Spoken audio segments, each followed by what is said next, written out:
राज से अपनी चरण राज से भक्ति दाने मोए दीजिया जय जय जय गुरुदेव और नहीं कुछ मांगते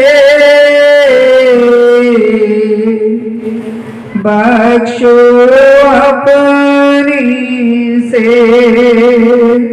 गुरु बख्शो अपनी से बोलो साचे दरबार की जय बोलो ब्रह्मपुरी निवासी भगवान की जय जय श्री महाराज जी की जय जय जय श्री महाराज जी की जय जय जय श्री राधे श्याम।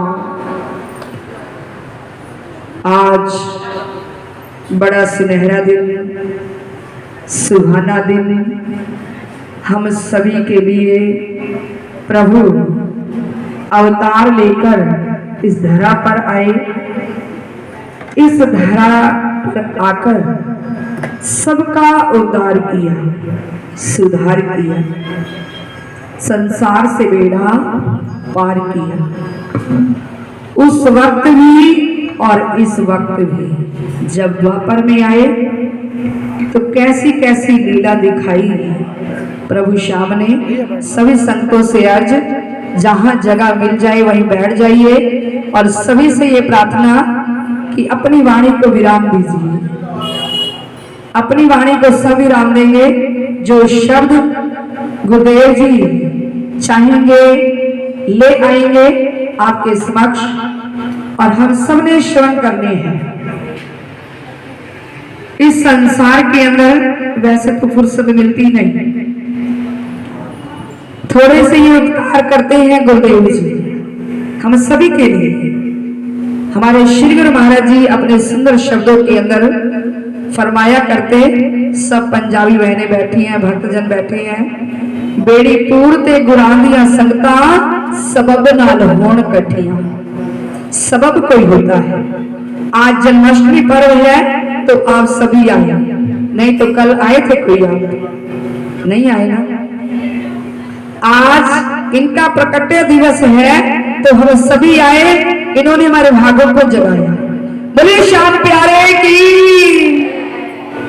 तो ये तो हमारे लिए इतनी तपस्याएं करते हैं, सब कुछ करते हैं, अपने आप को लुटा देते हैं और हम यहाँ आकर भी उसी वाणी के अंदर बातों के अंदर लगे रहेंगे तो वंचित रह जाएंगे। जिस वखर को लैण तो आया राम नाम संतन घर पाया। वो किसी के घर नहीं मिलेगा, संतों के घर मिलेगा, सतगुरु के पास आकर मिल जाएगा।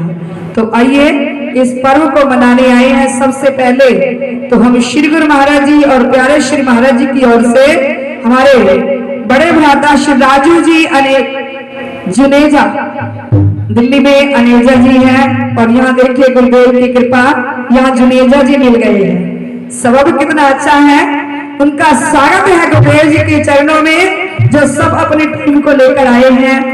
सभी को दर्शन दीदार करवाए, गुरुदेव का कीर्तन करवाया, सत्संग दरबार दिखाया और फिर स्वागत है हमारे बड़े भ्राता यश बुद्धि राजा जी का जो अपने गुणगान से सभी को मनमोहक कर लेते हैं और सब पूरी टीम का स्वागत है और सारे संतों का भी स्वागत है जो अपने कीमती समय को लेकर श्री गुरुदेव जी के शिव चरणों में आए हैं। तो आइए सब मिलकर बोलेंगे, अपनी वाणी को शुद्ध बनाएंगे, पवित्र बनाएंगे। जीवा तो तभी बनी जपे गुरु का नाम, नहीं तो काट निकालियो मुख में भलो न जाओ। सारे दिन तो बातें करते करते जीवा थकती नहीं, लेकिन यहाँ आकर गुरुदेव जी का गुणगान गा लेंगे इस जीवा से तो ये जीवा क्या हो जाएगी, पवित्र हो जाएगी। सब बोलेंगे मेरी गली विच आशा राता हो जाए चादरिया।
ये पुकार कर रही थी माँ कुब्जा। मथुरा के अंदर वो रोज ही अपनी ड्यूटी दिया करती, जैसे आप ड्यूटियों के अंदर लगे हुए हो, कोई घर की ड्यूटी में, कोई जॉब की ड्यूटी में, कोई कहीं कोई कहीं। तो माँ कुब्जा ड्यूटी में लगी हुई थी। राजा कंस को वो रोज तिलक किया करती थी। माँ कुब्जा की ड्यूटी लगाई कंस ने कि आप आया करो, चंदन ले आया करो रगड़ कर और मेरे मस्तक पर तिलक लगाया करो। अब राजा का वहां पर राज था, तो कह तो सकती नहीं थी कि मैं नहीं आऊंगी। दिल के अंदर भाव ये कि मेरे प्रभु मिल जाएं तो मैं उनको तिलक किया करूंगी। लेकिन हुक्म राजा कंस का था, तो उन्हें राजा कंस के पास जाना पड़ा और रोजाना ही तिलक किया करती। घर से कटोरी के अंदर तिलक रगड़ती और उस कटोरी को लेकर चल पड़ती। रोजाना का उसका यही नियम था और मन के अंदर भाव ये था कि प्रभु शाम आए और मैं उनको तिलक करूं। जब ये पुकार प्रभु सुनने लगे और एक दिन ऐसा आया कि माँ कुब्जा घर से चली और प्रभु उस रास्ते के अंदर आ गए जिस रास्ते से माँ कुब्जा जाती थी कंस के पास तिलक करने के लिए। जब उसी रास्ते पर कृष्ण भगवान मुरली बजैया रास रचैया साक्षात प्रकट हुए, माँ कुब्जा को पता नहीं था कि आज मेरे पास शाम साक्षात आ ही रही है। जैसे ही वो आए माँ कुब्जा को टकराए तो कहने लगे मैया कहाँ जा रही है।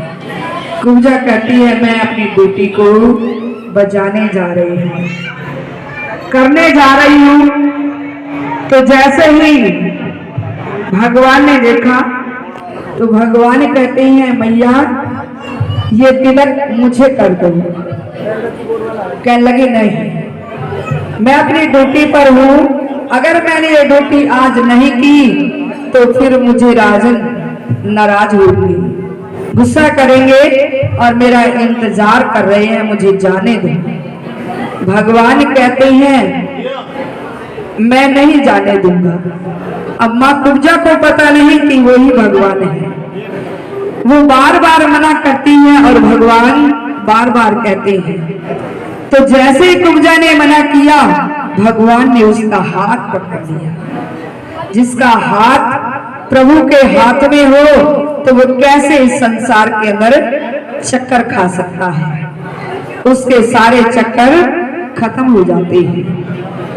तो जब भगवान ने हाथ पकड़ा माँ कुब्जा का तो भगवान ने हाथ पकड़कर कहने लगे मैया अब तो हाथ पकड़ा गया है, अब इसी हाथ से तुम मुझे तिलक कर दो। किसी का है नंबर? तो कुब्जा ने तिलक कर दिया और कहने लगी कि आप कौन हो जो मुझसे जबरदस्ती तिलक करवाया है, आप बताओ तो सही कि आप कौन हो। मुझे तो वहां जाना था राज दरबार के अंदर। भगवान कहते हैं मैया जिनको तुम रोज याद करती हो, रोज पुकारती हो, तिलक उधर करती हो, भाव मेरे मन का इधर आ जाता है। आपके मन का भाव हमेशा मेरे पास रहता है कि मेरे भगवान कब आएंगे, मेरे शाम कब आएंगे। तो आज मैं आ ही गया हूँ। जब भगवान ने कहा कि आज मैं आ ही गया हूँ तो माँ कुब्जा का तो ठिकाना ही नहीं रहा। माँ कुब्जा धन्य धन्य हो गई, कहने लगी वाह मेरे प्रभु, आज मेरे धन भाग हैं जो आज आप यहाँ आए हो और मेरे जीवन को धन्य धन्य बना दिया है। तो माँ कुब्जा धन्य धन्य हो गई हम भी आज धन्य धन्य हुए प्रभु के दर्शन दीदार से, गुरुदेव जी के प्यार से, बांके बिहारी के दीदार से। तो आइए सबको प्रभु के जन्म दिवस की, हैप्पी बर्थडे की, प्रकट उत्सव की सभी को लाख लाख बधाइयां, लाख लाख बधाइयां, लाख लाख बधाइयां। आया जन्मदिन नंदलाला का, सबको मिलकर गाना, हैप्पी बर्थडे वाला